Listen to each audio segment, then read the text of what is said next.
बिस्मिल्लाहिर्रहमानिर्रहीम। अस्सलाम वालेकुम। हेल्थी टीवी में आप तमाम दोस्तों को खुश आमदीद। दुआ है कि अल्लाह ताला आपको हर बीमारी से महफूज और सेहतमंद ज़िंदगी अता फरमाए।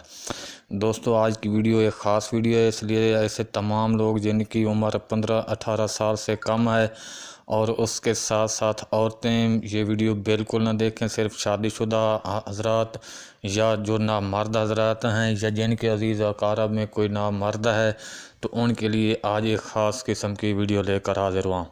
ये नुस्खा जो आज मैं आपको बताने लगा हूँ ये किसी आम हकीम का नहीं, एक बहुत बड़े हकीम का नुस्खा है। सिर्फ उन अफराद के लिए जो नामर्द हैं, जिन्हें अपनी बीवी के सामने शर्मसारी आती है और वो अपने हसीन लम्हों को ज़ाया कर बैठते हैं, तो उनके लिए ये आज एक ख़ास किस्म का नुस्खा लेकर हाज़िर हुआ हूँ। नुस्खा बताने से पहले आप दोस्तों से गुजारिश है कि अगर आपने हेल्थी टीवी को सब्सक्राइब नहीं किया तो सब्सक्राइब कर दें। तो चलते हैं जनाब। ऐसे दोस्त जिनके पास हथियार तो है मगर नकारा है, अज़ू तो है मगर सिर्फ़ एक लोथड़ा है, तो उनके लिए आज मैं एक ऐसा नुस्खा लेकर हाज़िर हुआ हूँ जिसे सिर्फ आप चंद दिन इस्तेमाल करेंगे तो आपके अज़ू में सख्ती आएगी, ताकत आएगी।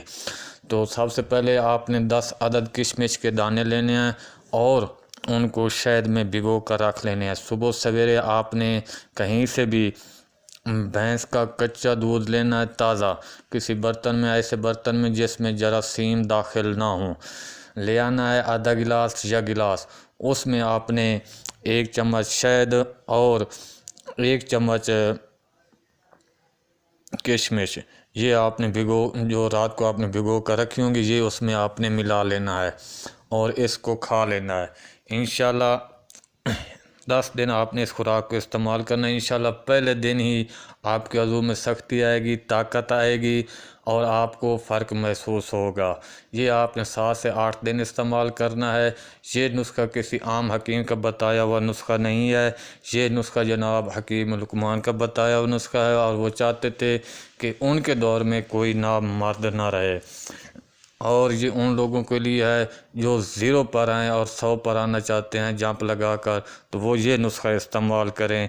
इंशाल्लाह ताकत आएगी और हमेशा सदाबहार रहेगी। वीडियो पसंद आई है तो वीडियो को लाइक कर दें और समझदारी के साथ आगे दोस्तों को शेयर कर दें। अगली वीडियो तक अपना और अपने प्यारों का ख्याल रखिएगा। अल्लाह हाफिज़।